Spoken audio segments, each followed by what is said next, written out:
নিরামিষের দিনে বা অন্য কোনো দিনে পটলের সিজনে আর ঘরে দই পটল হবে না এমনটি হতে পারে না। নমস্কার, কেমন আছেন সবাই? নিশ্চয়ই খুব ভালো আছেন। বাসন্তী রান্নাঘরে সবাইকে স্বাগত। আজকে আপনাদের সামনে তুলে ধরেছি দুর্দান্ত স্বাদের পেঁয়াজ রসুন ছাড়া সম্পূর্ণ নিরামিষ একটা দই পটলের রেসিপি। আর এটা ভাত, রুটি, পোলাও যার সাথে খাবেন একদম জমে ক্ষীর। তাহলে চলুন, আশা করি ভিডিওটা আপনাদের ভীষণ ভালো লাগবে। আর ভালো লাগলে অবশ্যই চ্যানেলটাকে সাবস্ক্রাইব করে আমার পাশে থাকবেন। দই পটলের রেসিপি, ওই জন্য তো পটল লাগছে। এখানে আমি 500 গ্রাম পটল নিয়েছি। আর পটলগুলো কিন্তু একটু বড় সাইজের নিয়েছি। দই পটল করতে গেলে পটলগুলো একটু বড় সাইজের হলে দেখতেও ভালো লাগে আর খেতেও ভালো লাগে। আর একটু কচি দেখে নিতে হবে। এবার পটলগুলো ভালো করে ছাড়িয়ে নেব। পটলগুলো ছাড়ানো হয়ে গেছে। আর কিভাবে কাটলাম একটু দেখিয়ে দিই। পটলটা মাঝখানে একটুখানি কিন্তু চিড়ে দিয়েছি, যাতে নুন লঙ্কাটা ভালো করে ঢোকে।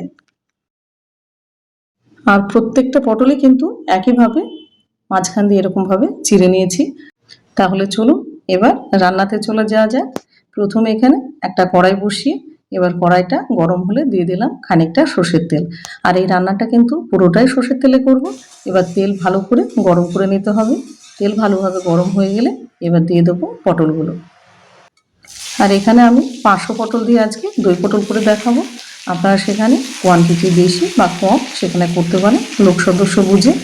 পটলগুলো দেওয়া হয়ে গেছে। এবার গ্যাসের ফ্লেম রাখবো লো টু মিডিয়াম। এবার পটলগুলোকে ভালো করে ভেজে নিতে হবে, কারণ পটলটা ভালোভাবে ভাজা না হলে তরকারির স্বাদটা কিন্তু অত ভালো আসে না, টেস্টটা কিন্তু একটু জলো জলো ভাব আসে। এবার দিয়ে দেবো সামান্য একটুখানি হলুদ, আর দিয়ে দেবো অল্প একটুখানি লবণ। এবারে নুন হলুদ দেওয়া হয়ে গেলে এবার উল্টে পাল্টে ভালো করে পটলটাকে ভাজতে হবে, যাতে সব দিক সুন্দরভাবে ভাজা হয়।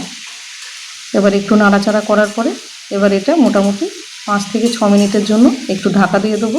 এটা ভাজতে থাক, ততক্ষণে আমরা একটা পেস্ট বানিয়ে নিই। তার জন্য নিয়ে নিলাম একটা বাটি, এবং বাটির মধ্যে মোটামুটি 100 গ্রাম মতো টক দই নিয়ে নেব। আর এখানে আমি কেনা টক দই ব্যবহার করেছি, আপনারা চাইলে সেখানে ঘরে পাতা টক দই নিতে পারেন। এবার কিছু দেব গুঁড়ো মশলা। কি কি দিলাম একটু দেখিয়ে দিচ্ছি। হাফ চামচ কাশ্মীরি লঙ্কার গুঁড়ো, 1 চামচ জিরে গুঁড়ো এবং 1 চামচ ধনে গুঁড়ো।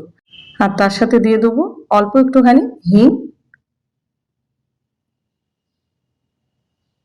একটুখানি। এবার হিংটা দেওয়ার পরে এবার একটা চামচ দিয়ে ভালো করে এটাকে মিশিয়ে নেব। আর যেহেতু টক দইটা অনেকটা ঘন, ওই জন্য একটুখানি জল একটু দিতে হবে। এবার জল দিয়ে ভালো করে এটাকে মিশিয়ে নেব, যাতে ভিতরে কোনো রকম মশলাটা দলা পেকে না থাকে।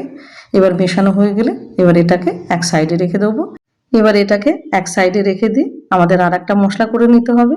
এবারে মিক্সিং জারের মধ্যে দিয়ে দিলাম খানিকটা আদা এবং কয়েকটা কাঁচা লঙ্কা। ঝাল যে যেরকম খাবেন সেই বুঝে লঙ্কা দেবেন। এবার এটাকে ভালো করে পেস্ট করে নিলাম। আর এদিকে পটলটা কিন্তু খুব সুন্দরভাবে ভাজা হয়ে গেছে। এবারে উল্টে পাল্টে আর মোটামুটি মিনিট খানিক মতো ভেজে নেব। ভাজা হয়ে গেলে এবার পটলগুলোকে তুলে নিতে হবে। এর বেশি আর ভাজবো না, পটলগুলো খুব সুন্দরভাবে ভাজা হয়ে গেছে। এবার পটলগুলোকে তুলে নেব।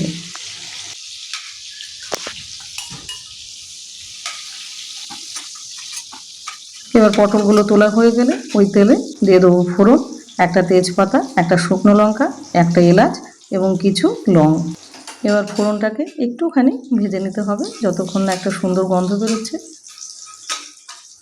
এবার ফোড়নটা ভাজা হয়ে গেলে দিয়ে দেবো আদা এবং লঙ্কার পেস্টটা। এবারে গ্যাসের ফ্লেম লো করে এবার মশলাটাকে মোটামুটি 1 মিনিট মতো কষিয়ে নিতে হবে, যাতে পুড়ে না যায় সেদিকে খেয়াল রাখতে হবে। এবার মশলাটা মোটামুটি মিনিট খানিক কষানোর পরে দিয়ে দেবো দইয়ের যে ঘোলটা বানালাম সেইটা। এবার অল্প একটুখানি জল দিলাম যাতে নিচে না লেগে যায়। এবার গ্যাসের ফ্লেম লো করে এবার এটাকে কষাতে থাকবো। যখনই দই দেবেন তখন কিন্তু অবশ্যই গ্যাসের ফ্লেমটা লো করে দেবেন, না হলে কিন্তু দইটা কেটে যাওয়ার সম্ভাবনা থাকে। এবার এটা কনস্ট্যান্ট নাড়তে থাকতে হবে মোটামুটি 1 থেকে 2 মিনিট, এবং মশলাটাকে খুব সুন্দরভাবে কষিয়ে নিতে হবে যতক্ষণ না তেল না ছাড়ছে। মশলা থেকে তেল ছেড়ে দিয়েছে আর কষানোটাও কিন্তু খুব সুন্দর হয়েছে। এবার দিয়ে দেবো স্বাদ অনুসারে লবণ। লবণ এখানে আমি হাফ চামচ দিয়েছি, আর যেহেতু পটল ভাজার সময় লবণ একটু দিয়েছি ওই জন্য লবণটা চেক করেই কিন্তু পরে দেবেন। একটু কম হলেও কোনো অসুবিধা নেই, কিন্তু বেশি হলে তখন আর খাওয়াই যাবে না এত সুন্দর তরকারিটা। এবার তরকারি থেকে পুরোপুরি তেল ছেড়ে দিয়েছে আর মশলাটা খুব সুন্দর কষানো হয়ে গেছে। এবার মিষ্টির জন্য দিয়ে দিলাম 2খানা বাতাসা। আপনারা সেখানে চাইলে চিনিও দিতে পারেন। নিরামিষ তরকারি একটু মিষ্টি না হলে কিন্তু ভালো লাগে না। মশলা কষানো কমপ্লিট। এবার দিয়ে দেবো ভেজে রাখা পটলটা। এবার পটলটা দেওয়ার পরে গ্যাসের ফ্লেম এবার একটু বাড়িয়ে দেবো, লো টু মিডিয়াম করে রাখবো। এবার সুন্দরভাবে পটলটাকে কষিয়ে নিতে হবে।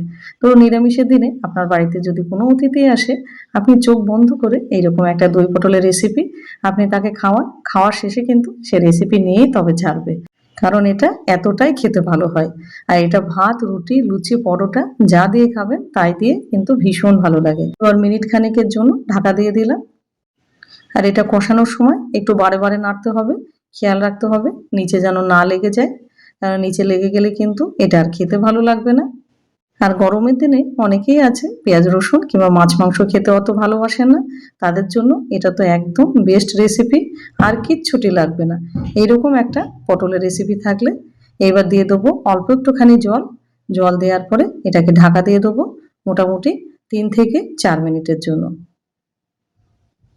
আর আজকে আমার ভিডিওটা আপনি কোথায় থেকে দেখছেন সেটা অবশ্যই কমেন্ট সেকশনে জানাবেন। 4 মিনিট পর ফিরে আসলাম। ঝোলটা কিন্তু অনেকটাই শুকিয়ে গেছে আর পটলটাও কিন্তু একেবারে নরম হয়ে গেছে। এবার আরেকটু নাড়াচাড়া করে নিতে হবে যাতে পটল এবং মশলাটা খুব ভালোভাবে এর সাথে মিশে যায়। এবার দিয়ে দেবো একদম গাঢ় দুধ। এটা মোটামুটি 50 ml মতো আছে। এটা কিন্তু পাতলা না, দুধটা কিন্তু অনেকটা গাঢ়। এবার দুধ দেওয়ার পরে মোটামুটি 1 মিনিট মতো এটাকে জাল করে নেব। আর এটাতে আমি একটুখানি গ্রেভি রাখবো, আপনারা সেখানে চাইলে একেবারে শুকনোও করতে পারেন, তবে একটু বলবো গ্রেভি রাখলে এটা খেতে ভালো লাগে। এবার দিয়ে দেবো 1/4 চামচ মতো গরম মশলা। এবারে গরম মশলা দেওয়ার পরে গরম মশলাটাকে ভালোভাবে মিশিয়ে নিতে হবে যাতে তরকারির সঙ্গে খুব ভালোভাবে মিশে যায়।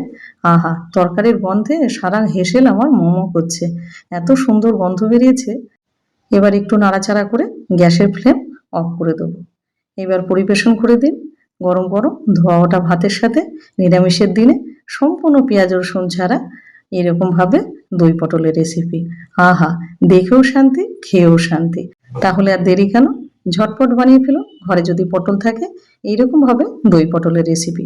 আর হ্যাঁ, দই পটলের রেসিপি কিন্তু আমার চ্যানেলে আরও দেয়া আছে ভিন্ন ধরনের, সেটাও দেখে নিতে পারেন। আর ভিডিও যদি ভালো লেগে থাকে তাহলে অবশ্যই চ্যানেলটাকে সাবস্ক্রাইব করে একটা সুন্দর করে কমেন্ট এবং একটা লাইক এবং ভিডিওটাকে প্রচুর পরিমাণে শেয়ার করে দিন এত সুন্দর একটা নিরামিষ রেসিপি শেয়ার করার জন্য। ভালো থাকবেন, সুস্থ থাকবেন। আজ আসি, আবার দেখা হবে।